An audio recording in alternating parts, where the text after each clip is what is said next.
Es-tu prêt à Viséo dans ta business et dans ta vie? T'es au bon endroit. Le podcast Viséo rassemble des entrepreneurs de tous les backgrounds. Ce qu'ils ont en commun, un profond désir d'aider les gens et de changer les choses. Salut, je me présente, Tania Marcoux, freelance et formatrice en publicité numérique. C'est en 2020 que j'ai fait le grand saut entre le monde du travail et le monde de l'entrepreneuriat pour pouvoir voyager tout en travaillant. Tout au long de mon parcours, j'ai rencontré des gens qui ont changé le cours de mon histoire et m'ont aidé à passer à travers toutes sortes d'épreuves. Participe à mes rencontres de ton auto ou de ton salon pour une tonne de motivation, de conseils et de changements de perspective. Merci sincèrement d'avoir choisi le podcast Viséo et bonne écoute. Trop contente de te retrouver dans l'épisode 1 de la saison 3 de Viséo.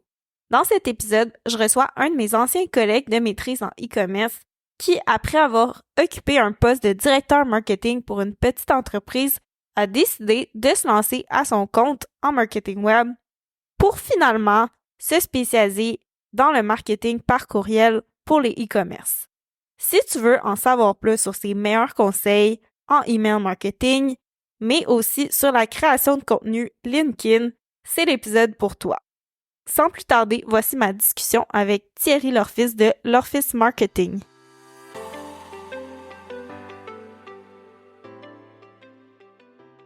Salut Thierry, comment ça va aujourd'hui? Je vais super bien, Tania, et toi? Ça va bien, merci. Donc, si ça te va, je commencerai directement avec des questions brise-glace là, pour commencer l'épisode en douceur. Les gens puissent un petit peu te connaître d'un côté plus personnel. Fait que ma première question brise-glace, ce serait, c'est quoi ton plus grand rêve? Plus grand rêve, c'est sûr que, bon, avec le temps, c'est des choses qui changent, là. Donc, quand j'étais jeune, Ouais. tu sais, je voulais enseigner, il y a certains points, je voulais faire la musique, choses comme ça. Donc, plus ça avance, plus dans ma définition du rêve change. Là, maintenant, vers quoi je m'enligne depuis que je suis entrepreneur, mon but, on va dire, ce serait le plus grand rêve, c'est vraiment de pouvoir, le plus possible, démocratiser l'entrepreneuriat auprès de la communauté noire. Ça serait comme un peu comme mission, but de vie, comme tel. Maintenant, la façon dont ça va se faire, concrètement, j'ai pas encore, tu sais, est-ce que ça peut être des cours en ligne, est-ce que ça peut être, je sais pas moi, de pouvoir investir, devenir investisseur auprès de grandes entreprises, créer des opportunités. Ça, c'est à voir, mais dire, mon plus grand rêve, vers quoi j'aspire, c'est vraiment me dire, OK, je veux le plus possible, je veux pouvoir donner plus de choses à d'autres entrepreneurs de minorités visibles, à pouvoir vraiment prendre leur place dans la société. Je pense que c'est quelque chose dont on a besoin, surtout ces temps-ci, là, dans les temps un peu plus incertains comme tel. Oui, vraiment. Ben, c'est vraiment, je trouve, une belle mission. C'est tellement important en entrepreneuriat d'en avoir une forte qui nous tient en place quand les temps sont plus difficiles, quand on doute un peu de ce qu'on fait de nous. Fait que, euh, merci pour le partage. Et ensuite, deuxième question un peu plus légère, je dirais.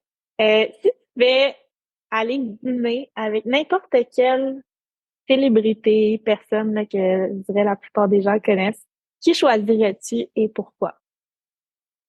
Je dirais que je choisirais le dîner avec Jay-Z. J'explique pourquoi. Bon, c'est vrai que c'est un meme qui existe depuis longtemps, mais je trouve ce que Jay-Z a accompli sur les plusieurs décennies, ça c'est quand même assez inspirant, là. Autant que, tu sais, il est passé d'un rappeur à aujourd'hui, il est homme d'affaires et investisseur. Et aujourd'hui, c'est veut pas, il crée aussi des opportunités pour d'autres entrepreneurs et entreprises afrodescendantes. Donc, c'est une partie où je me dis, bon, un jour avoir, si je pouvais dîner avec Jay-Z, admettons que si je suis rendu à un point où moi-même mon entreprise est assez prospère, c'est c'est sûr qu'il y a peut-être des trucs de lui que j'aimerais apprendre, sachant que avec son portefeuille d'entreprise qu'il a, définitivement il y a des choses à apprendre. J'aurais beaucoup de choses à apprendre justement de lui.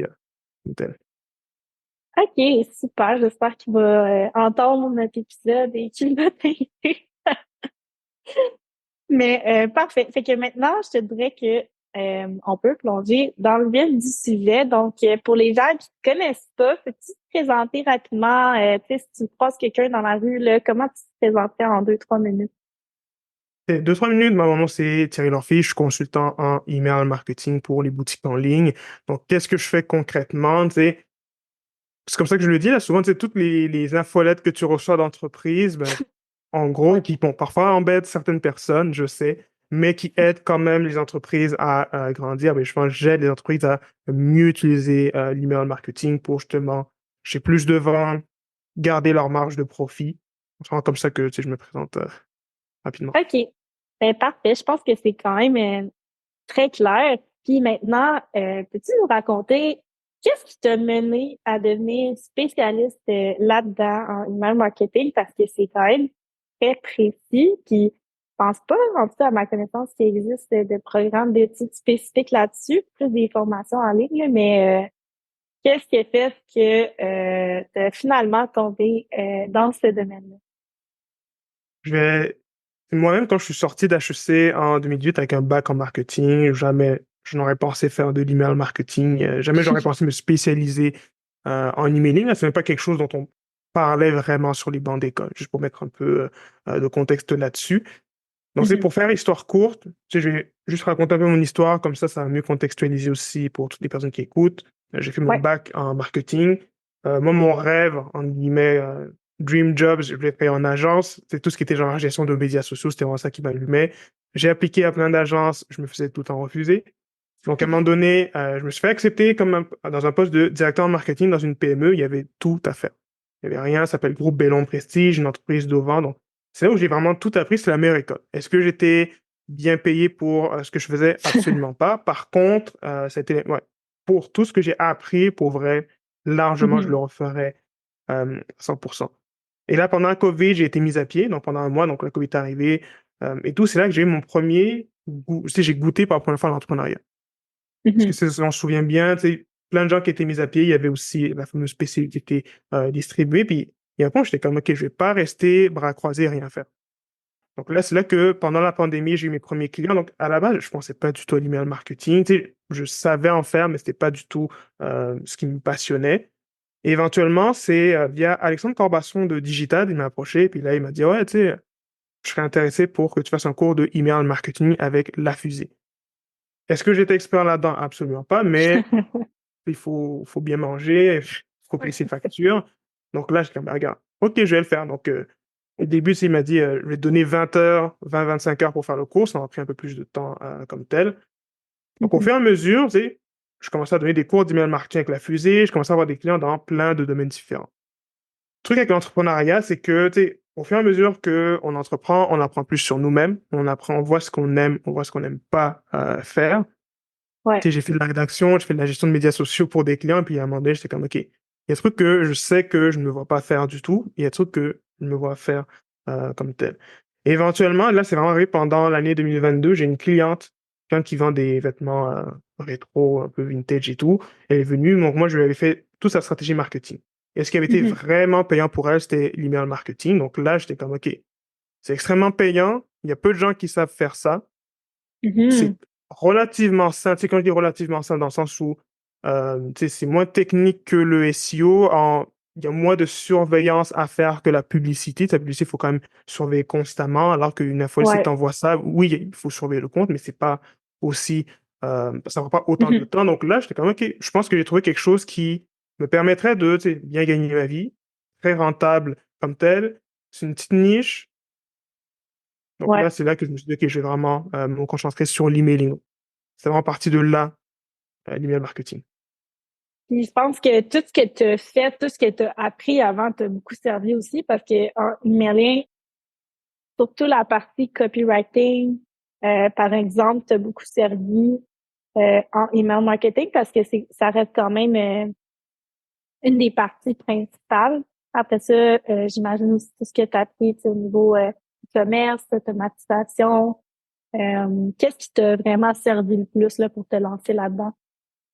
Je dirais, honnêtement, la partie copywriting, je pense que c'est la partie qui aide le plus et qui s'applique partout en marketing. Ça, c'est le truc là, que je vois trop souvent bon, sur LinkedIn. Je prends, mettons, LinkedIn, Twitter, là, mettons, les créateurs ils vont dire, ouais, mais tu sais, faire des publicités, c'est extrêmement difficile.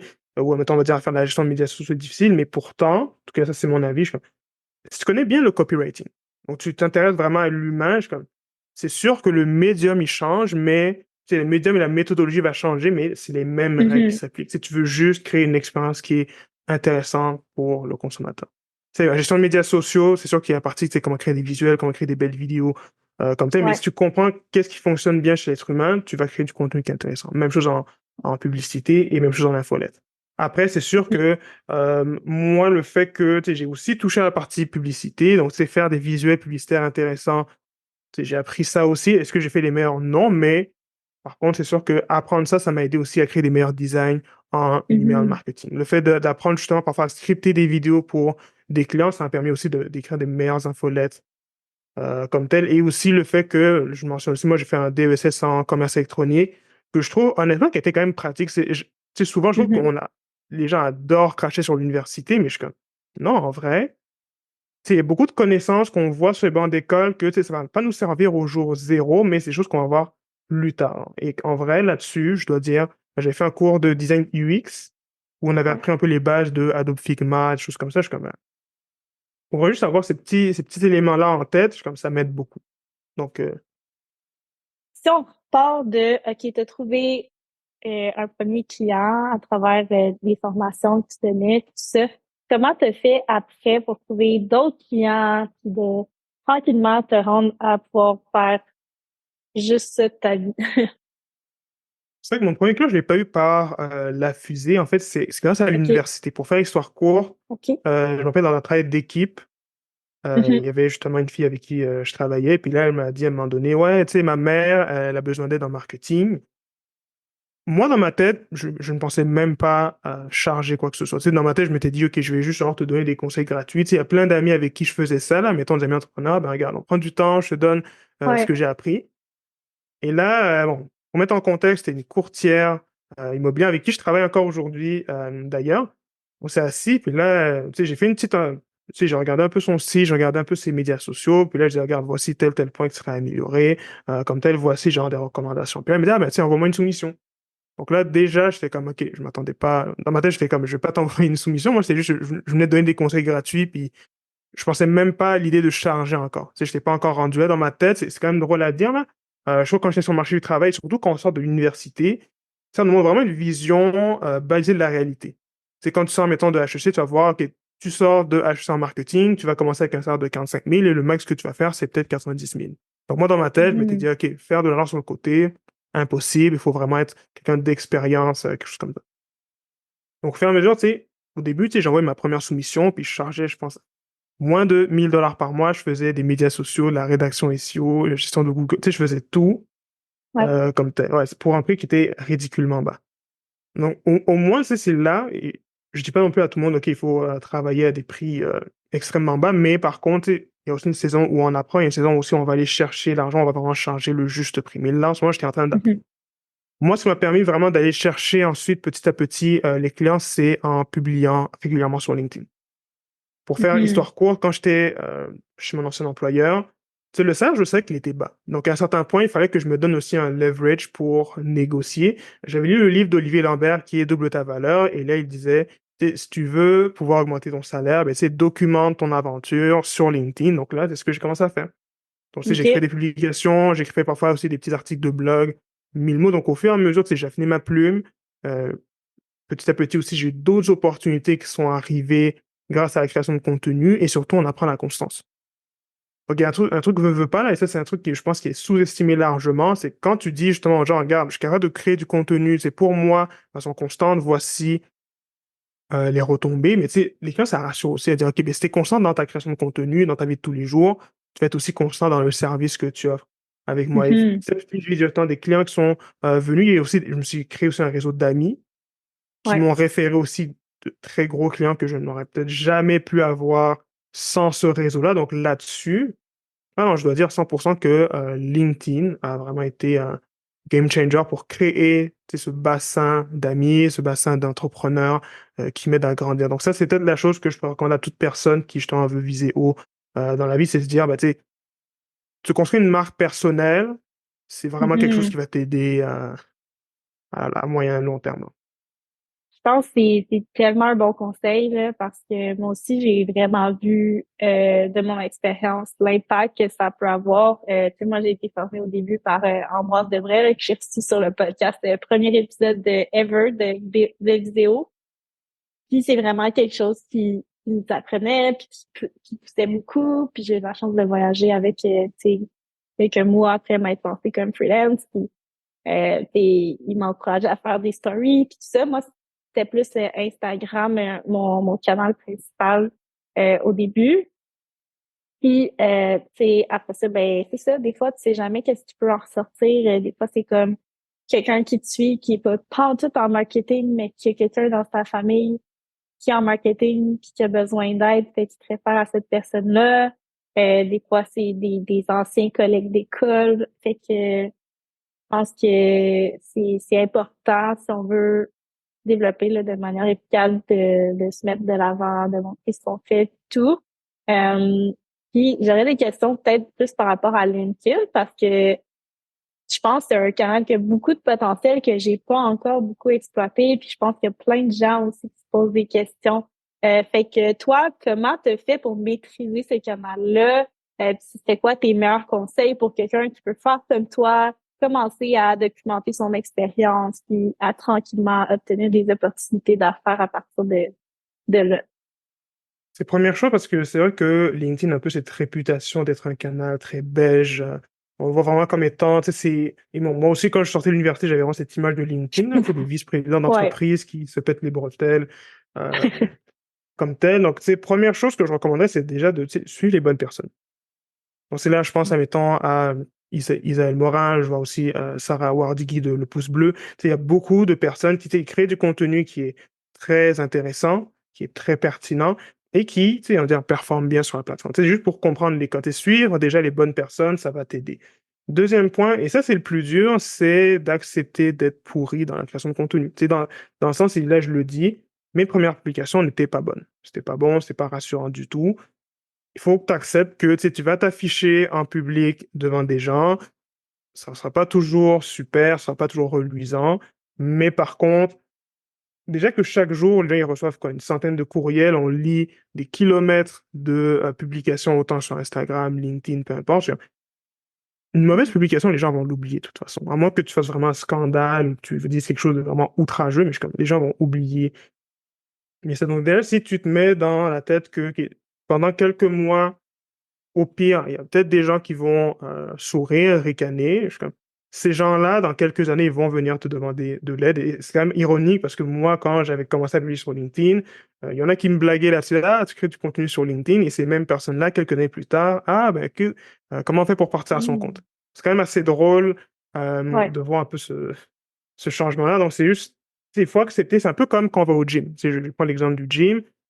Tu rentres au gym la première fois, tu sais pas comment ça fonctionne, tu sais pas comment les machines Mhm. fonctionnent, donc c'est sûr que t'auras l'air peut-être un peu ridicule en utilisant les machines, au pire. Puis après, dans quelques mois, ben, tu sais, tu vas changer, tu vas t'améliorer, c'est ça. Donc moi, je dirais vraiment, tu sais, apprendre les codes en suivant les bonnes personnes, accepter d'être mauvais, la constance, ça s'apprend, puis ensuite, tu sais, moi, là-dessus, j'avoue que j'ai investi dans des formations, tu sais, j'avoue que j'avais acheté une formation de Isaël Morin. C'est une petite formation qu'il faisait, mais très basique. Ça t'apprend les bases. C'est pas magique, dans le sens où tu apprends les bases de la plateforme quand on Mhm. crée du bon contenu. Mais tu sais, si tu fais les bases chaque jour, à un Mhm. moment donné, tu sais, ça va commencer à grandir petit à petit, là. Je comprends. Puis, est-ce que au début, t'avais comme cette, cette peur-là de te faire voir ou pour toi, ça avait toujours été comme naturel? Parce que veux pas, il y a beaucoup d'yeux sur ton contenu. Puis je pense qu'il y a beaucoup de gens qui vont avoir une espèce de peur du jugement. Surtout que c'est un réseau justement qui est plus corporate, plus professionnel. Fait que comment t'as vécu ça? Tu sais, est-ce qu'il y avait une peur du jugement? Oui, c'est sûr à 100%. Après, tu sais, si je prends pas de recul, tu sais, dans mon cas où j'étais, tu sais, j'étais largement soupé par rapport à la valeur que j'apportais dans l'entreprise. Donc déjà là, tu sais, j'étais dans un mindset à me dire, OK, je sais que je ne peux pas être, tu sais, je peux pas passer ma vie à me dire, je vais toujours être, c'est mal reconnu, que ce soit en entreprise ou dans la vie de tous les jours. Donc, tu sais, quand Mhm. j'avais lu le livre d'Olivier Lambert, c'est Double ta valeur, je le voyais plus comme, OK, tu sais, ça, c'est le prix à payer pour me rendre là où je vais aller. Je Le comprends. jugement des autres, à un certain point, je suis comme, on sera toujours jugé. Ça, c'est une chose que j'ai compris. Tu sais, on sera toujours jugé. Est-ce que c'est amusant? Je suis comme non, mais ces gens qui te jugent, c'est très rarement des gens, en tout cas, qui ont fait plus que toi. Ça arrive très rarement, mais tu vas te faire juger peu importe. Tu entreprends, on va faire des erreurs, ça arrive, ça fait partie du jeu, mais en soi, genre, on est en vie, on a un Mhm. toit où vivre, on a de l'eau. Donc, la pire chose qui puisse arriver, c'est soit que ma publication flop, ou bien que les gens vont être fâchés, vont dire, OK, je suis pas d'accord avec tes idées, genre. C'est pas mal ça, Ouais. je pense, les pires conséquences qui peuvent arriver. Donc, tu sais, il faut quand même, je pense qu'il faut être capable de relativiser, à dire, OK, tu sais, le jugement des personnes, tu sais, il y en a qui vont ricaner, ils vont peut-être rire de toi dans le confort de leur salon, mais tu sais, de toute façon, ces gens-là n'auraient jamais le courage de venir dans ton visage et répéter ça Mhm. comme tel. Donc, tu sais, et Ouais. surtout, je trouve que LinkedIn, et ça, je pense que c'est un truc qui peut peut-être aider les gens, pour ceux qui veulent, que ce soit LinkedIn ou, ouais, je vais prendre LinkedIn, mais LinkedIn reste un réseau qui est quand même professionnel, qui est quand même beaucoup plus courtois par rapport à un TikTok, Twitter, Instagram, là. Tu sais, c'est du Mhm. texte, c'est beaucoup plus facile, t'as pas nécessairement besoin de mettre ton visage. Bon, c'est sûr que les selfies, ça fonctionnait quand même bien il y a quelques temps sur LinkedIn, mais tu mets du texte, les gens sont, tu sais, leur nom, leur prénom apparaît. Donc, c'est très rare qu'une personne vraiment comme t'insulter avec son nom qui était. Il y en a qui le font. Il y en a qui sont assez audacieux, qui disent, OK, je vais insulter, puis ils sont comme ça, mais Ouais, ouais. le reste, là, non, les gens sont quand même relativement pour toi. Tu sais, je le mets, après, c'est sûr qu'il y a toujours des gens qui divergent, mais ça reste quand même Mhm. assez tranquille, je trouve, comme réseau par rapport à TikTok où là, euh, TikTok, c'est un peu la jungle. En tout cas, quand je Les vois gens le se type lâchent de lousse. commentaires, les gens se lâchent loose, ils disent tout et n'importe quoi qui leur passe par l'esprit, puis là, je suis comme, OK, il y a un impact sur le mental qui peut jouer. Donc, Ouais. si tu as peur du jugement, tu veux bâtir ton entreprise comme LinkedIn, tu sais, les gens qui ont l'argent pour te payer, ils sont sur LinkedIn en règle générale. Tu sais, je discarte pas les autres réseaux, mais je dis juste c'est comme plus facile, je trouve, de commencer sur LinkedIn. En plus que, encore aujourd'hui en 2024, oui, la portée organique Mhm. a un peu baissé, mais c'est tout à fait possible de Ouais. se faire. Je comprends. Puis ça m'amène une question, peut-être une dernière question par rapport à LinkedIn. Qu'est-ce que tu as remarqué qui fonctionne le plus? Tu sais, si tu aurais à suivre la règle de Pareto de 80-20%, qu'est-ce qui a le plus d'impact pour quelqu'un qui veut se lancer? Ouf, c'est une question difficile parce que là, j'avoue que Ouais. je suis pas expert à LinkedIn et surtout, je sais que c'est en train de changer drastiquement. En tout cas, de ce que j'ai compris, là, récemment, j'ai comme acheté un coaching Mhm. euh, avec Nathan Fortin pour comprendre la prospection. Et tu sais, je lis aussi parfois d'autres infolettes, puis tu sais, on voit de plus en plus, là, ça a été annoncé, LinkedIn veut pousser davantage le contenu éducatif plutôt que genre le contenu Mhm. semi-inspirant, storytelling, larmoyant, là, ce genre de Je truc-là. comprends. Donc, là-dessus, honnêtement, tu sais, moi, je vais le dire ainsi. Ce qui fonctionne bien, c'est la constance. Bien franchement, tu sais, Mhm. c'est vraiment se Ouais. focaliser. Est-ce que ce que j'apporte est pertinent pour mon client idéal? C'est vraiment sur ça que on Mhm. devrait focaliser d'abord et avant tout. Est-ce que c'est facile à lire? Est-ce que c'est amusant? Et est-ce que la personne, mon client qui essaie de dire, OK, ça va être bon. C'est sûr que oui, tu peux faire un storytelling, je veux dire storytelling larmoyant, là, s'il y en a qui, tu sais, ça fonctionne. Ça fonctionne, veut pas, là, qu'on raconte une histoire triste. Oui, il y a beaucoup de gens qui vont te liker. Est-ce que maintenant, les clients, ils vont t'acheter parce que, ah ouais, j'ai vu ton histoire triste, j'ai pleuré, je vais sortir ma carte de crédit.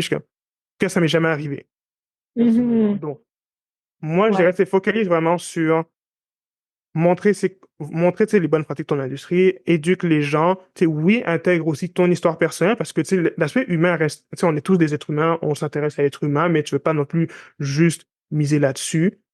Mhm. Et surtout, mais tu sais, plus tu es capable de publier, plus tu es capable de, tu sais, faire des erreurs et apprendre plus rapidement.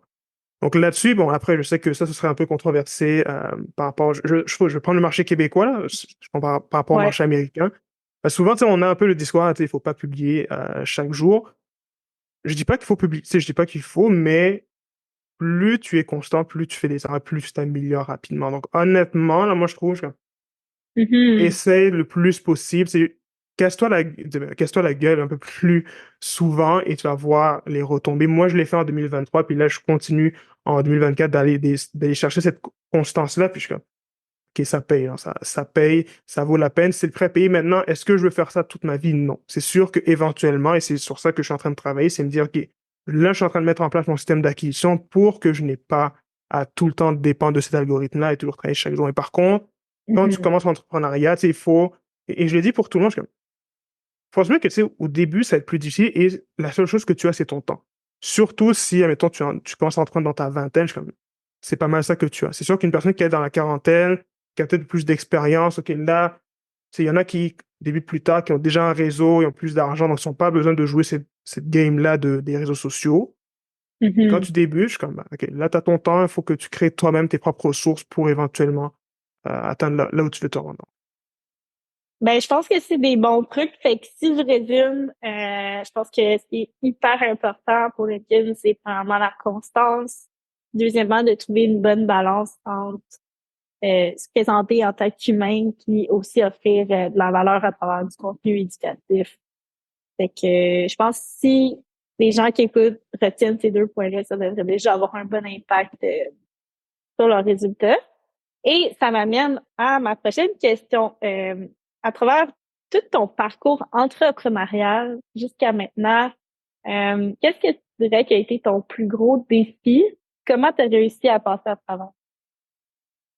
Le gros défi, c'est, en tout cas, en date d'aujourd'hui, c'est établir son offre comme telle.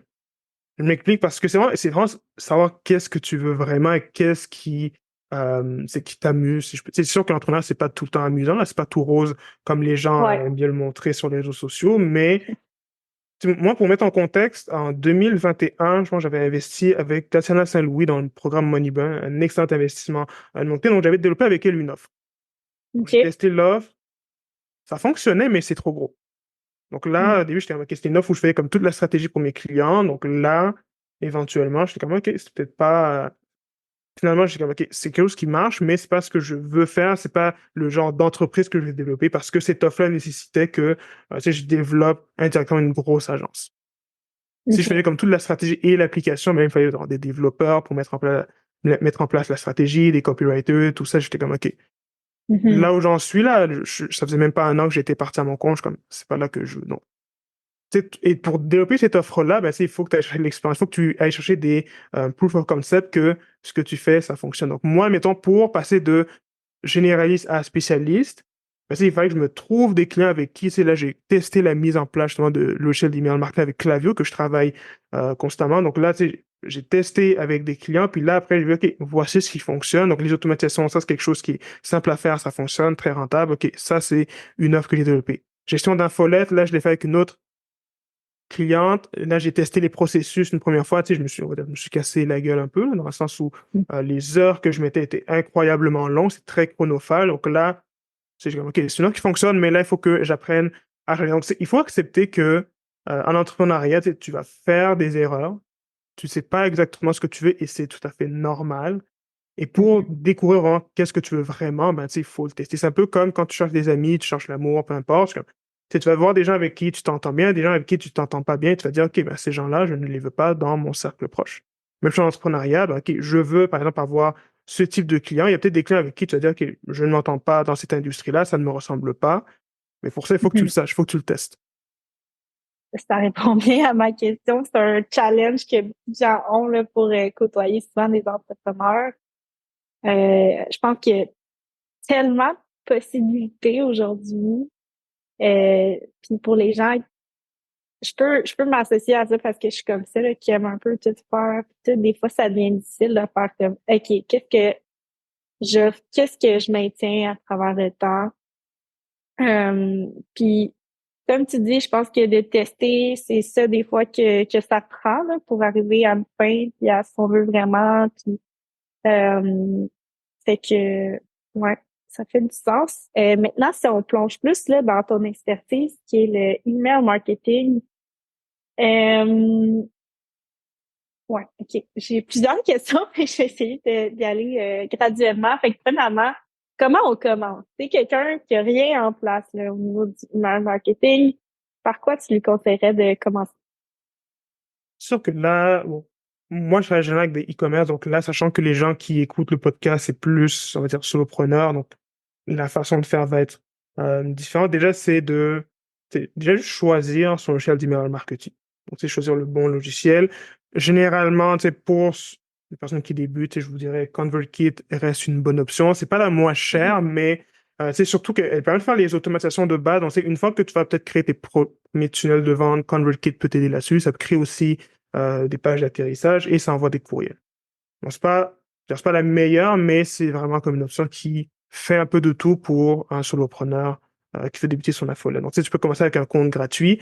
Deuxième point, c'est construire un peu ton lead magnet. Et ton lead magnet, dire, tu sais, comment attirer les gens vers ton infolette. Parce qu'il faut le voir un peu comme c'est un peu comme une relation transactionnelle jusqu'à un certain point. Là. C'est comme tu me donnes ton courriel et là, je te donne quelque chose en retour et moi, je vais toujours t'apporter de la valeur constamment via Mhm. mon affaire. Donc, c'est sûr que il faut donner une raison aux gens de se dire, OK, là, ça vaut la peine de...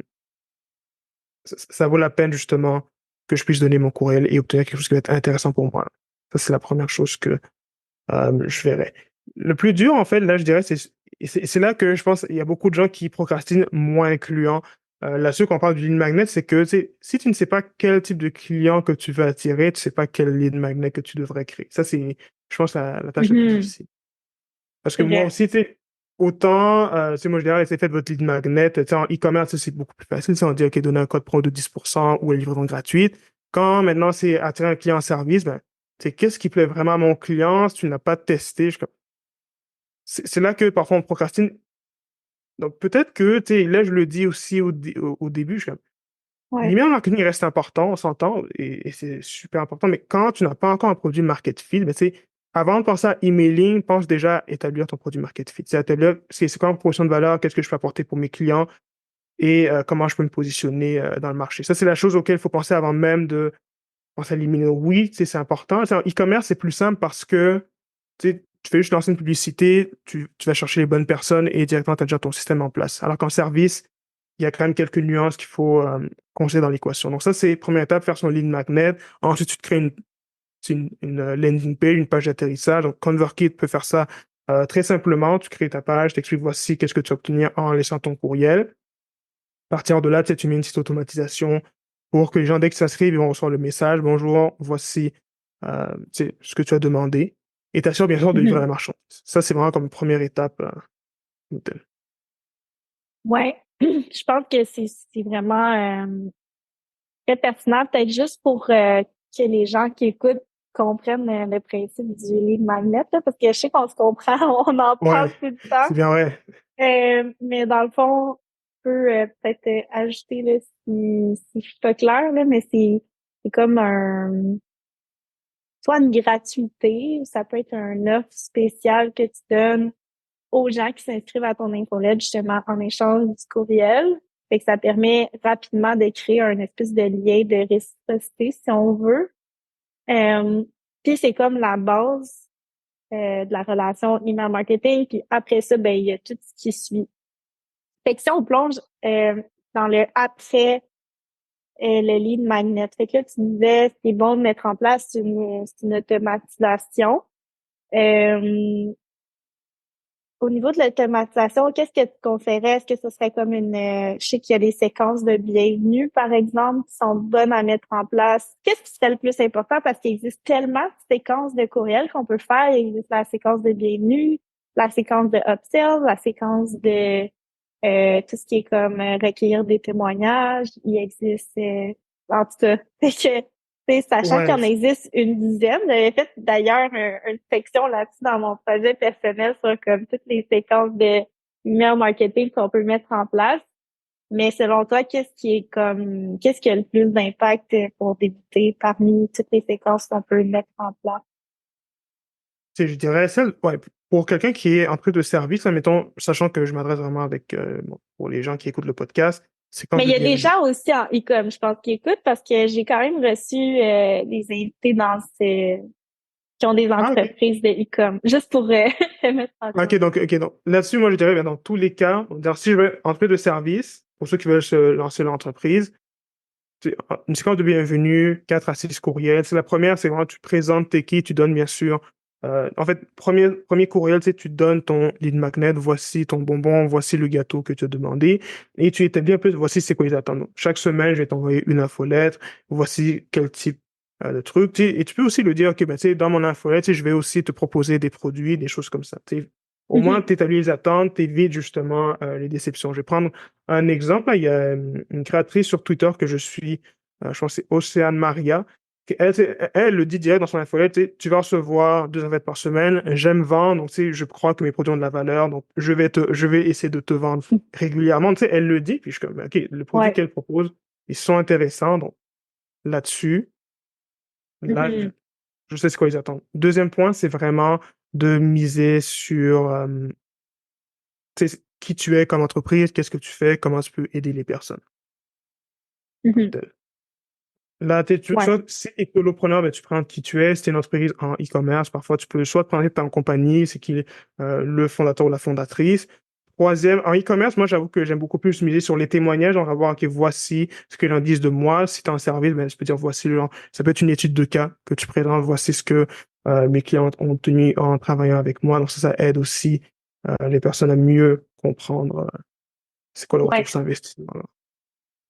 Puis, OK. Fait que d'un côté, t'as les séquences marketing. D'un autre côté, si je me trompe pas, t'as aussi les emails que tu peux envoyer régulièrement euh, à tous ceux qui sont inscrits là, pour justement les maintenir comme à l'affût de tout ce que tu fais, continuer de créer une relation avec eux.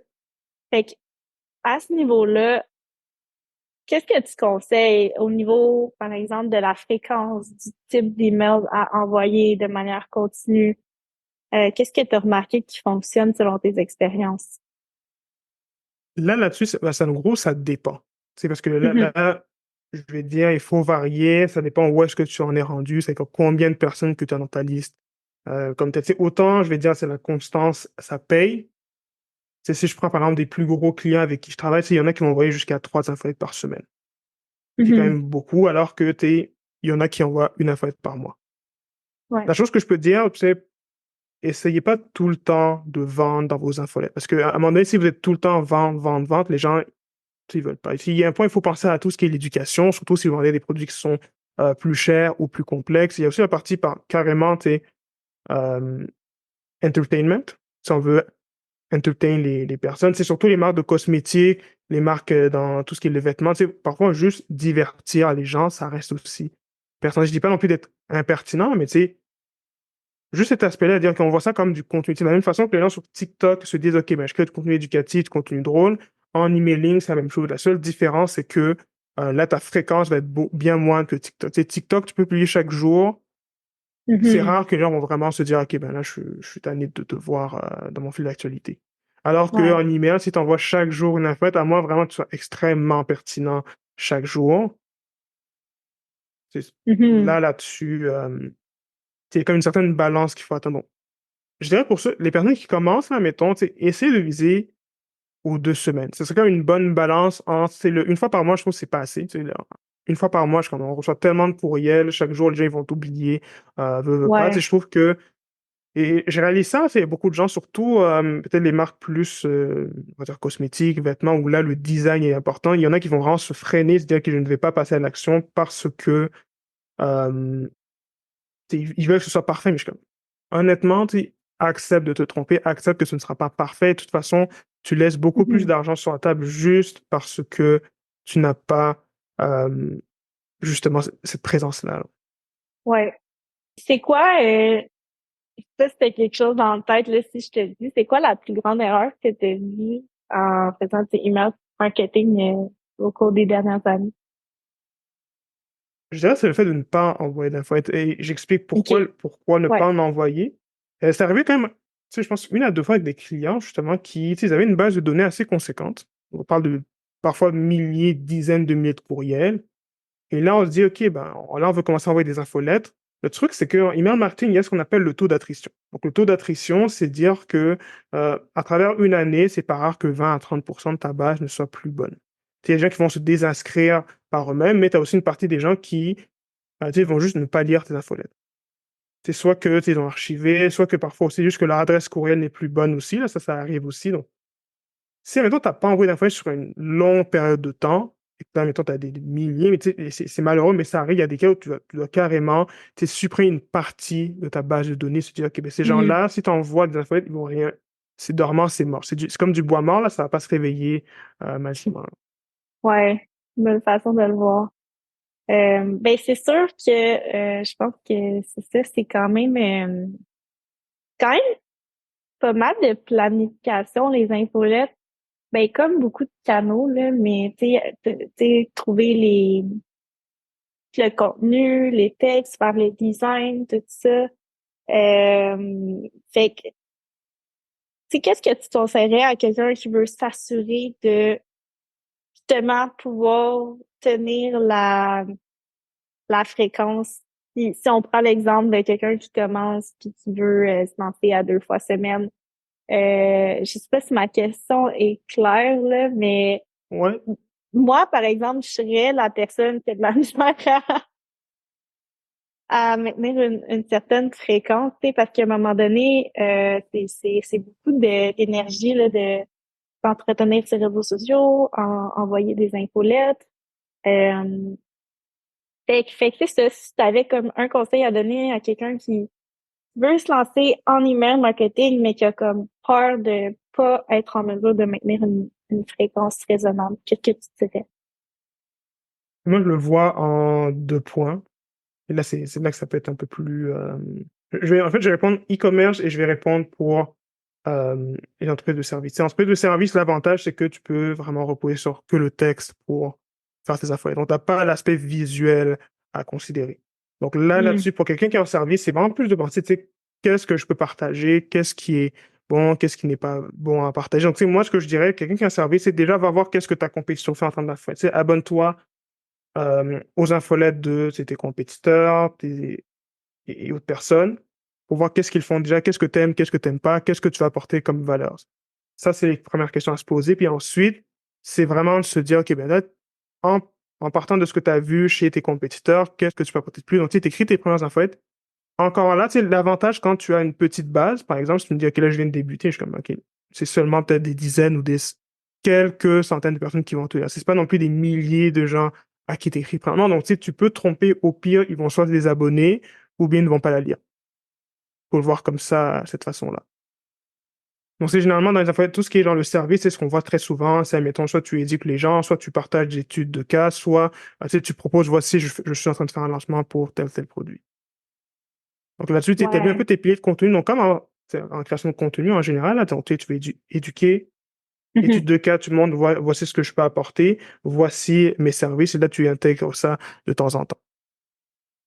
Ça, c'est comme ça que je répondrais pour quelqu'un en service. En e-commerce, c'est là que c'est un peu plus complexe parce que là, tu as la partie design qu'il faut considérer. OK.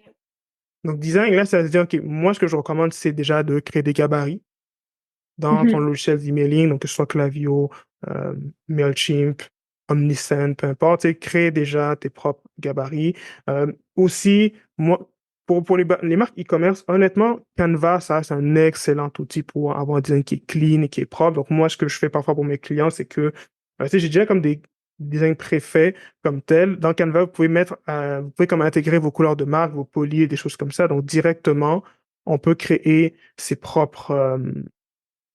son propre branding rapidement. Là. Donc ça, c'est une chose que je recommande, c'est créer déjà vos propres gabarits dans Canva de design, intégrer ça dans votre logiciel de emailing, et à partir de là, quand va être le temps de construire vos courriels, ça va être beaucoup plus rapide. Troisième point Ouais. maintenant, c'est se dire, ce serait de se dire, c'est qu'est-ce que je vais apporter comme valeur à mes clients. Donc là-dessus, même chose, c'est faites une recherche de la compétition, regardez qu'est-ce qui se fait, qu'est-ce qui fonctionne, qu'est-ce que vous aimez de vos compétiteurs pour dire, tu sais, comment je peux m'en inspirer. À la limite, tu sais, vous pouvez même vous créer des swipe files. Swipe files, donc c'est vraiment, tu sais, un dossier avec les infos que vous aimez pour ne jamais manquer d'inspiration. Ouais. Je pense que c'est un bon truc que aussi je conseille toujours en publicité, là, de garder des swipe forts, des compétiteurs pour voir c'est pas nécessairement copier, mais au moins savoir, OK, qu'est-ce que je peux faire pour me différencier, qu'est-ce qui fonctionne bien, qu'est-ce que je veux pas, tu sais. Puis la partie design, je pense que c'est super pertinent, mais je me dis, dans le fond, je pense que ça peut aussi être important au niveau du service parce que pour justement, moi, regarder des fois des gens dans le service, je trouve qu'il y en a qui se démarquent beaucoup avec leur design d'infolettes, que tu reçois toujours les infolettes qui ont tout le temps les mêmes designs, c'est comme super colorful, accrocheur. Fait que c'est ça, je pense que ça peut aussi être applicable parfois là, pour le service. Puis d'ailleurs, j'ai vu là, cette semaine que tu as lancé ton infolette pour les e-commerce, si je me trompe pas. Fait Ouais. que peux-tu nous parler un petit peu de ça? C'est quoi que tu veux aller chercher avec? le but, en fait, bon, histoire courte, c'est que, tu sais, j'avais déjà annoncé l'infolettre l'année dernière. J'avoue que je l'ai pas vraiment assez étudié. En réalité, j'avoue qu'il y avait tellement de changements dans l'entreprise que j'ai pas vraiment pu accorder le temps nécessaire avec l'infolettre. Là, tu sais, j'ai fait ma planification 2024, puis là, je me suis dit, OK, je veux vraiment pouvoir mettre ça de l'avant. Et c'est quand même drôle, là, si je raconte un peu l'histoire parce que, tu sais, souvent, je répète, autant sur LinkedIn à mes clients, c'est l'importance de diversifier comme telle chose que, tu sais, je faisais pas assez. Tu sais, oui, j'ai mon YouTube, j'ai mon TikTok, choses comme ça, puis je sais créer du contenu, mais hier, justement, là, LinkedIn pensait que, ils m'ont dit, ah, mais là, on t'accuse d'être un robot, là. Faites Ah ouais. attention, vous risquez d'être banni. En gros, tu sais, j'ai juste envoyé des invitations ciblées, puis là, j'étais comme, ah, OK, tu sais, là, ça m'a comme rappelé, là. Ah, ben, OK, ben, tu sais, je peux aussi tout perdre à tout moment. Donc là, ça m'a donné un peu Ouais. ce petit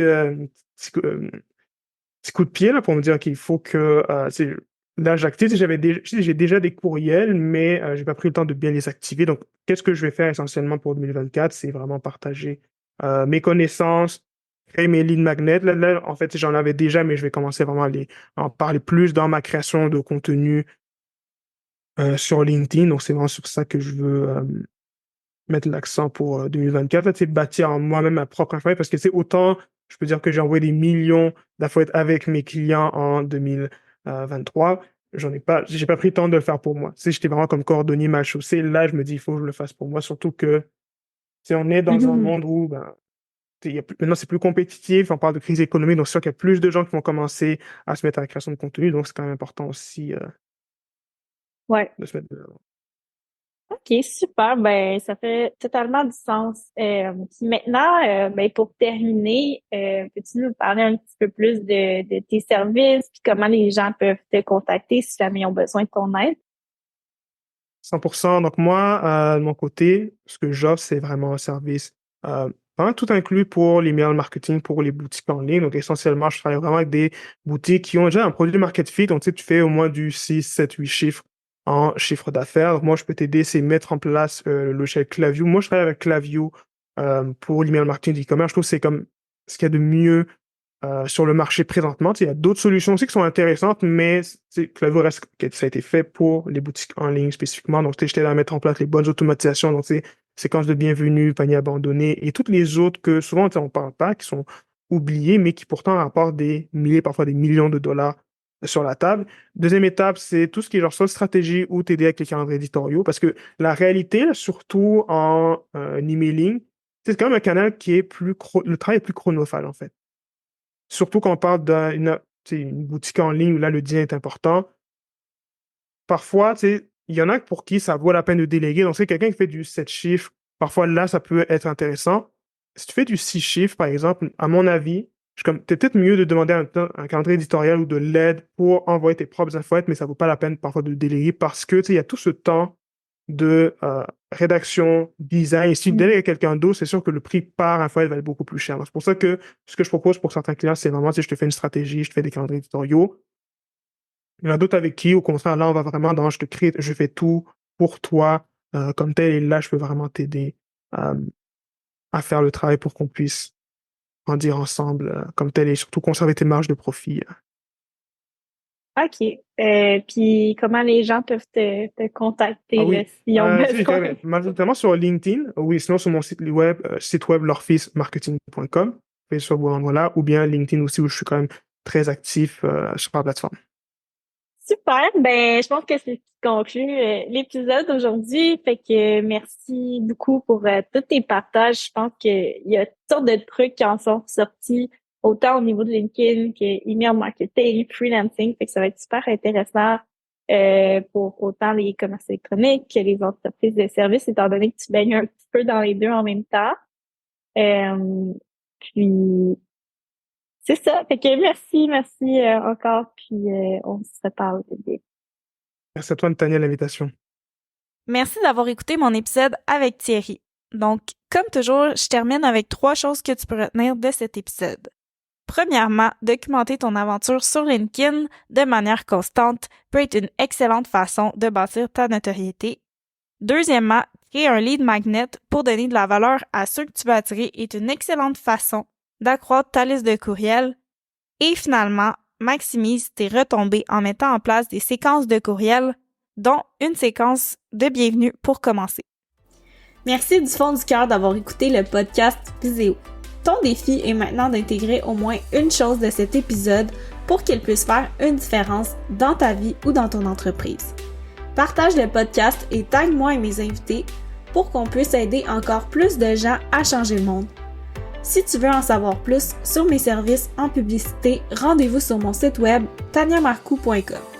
Sur ce, lâche pas, t'es capable et on se retrouve dans le prochain épisode.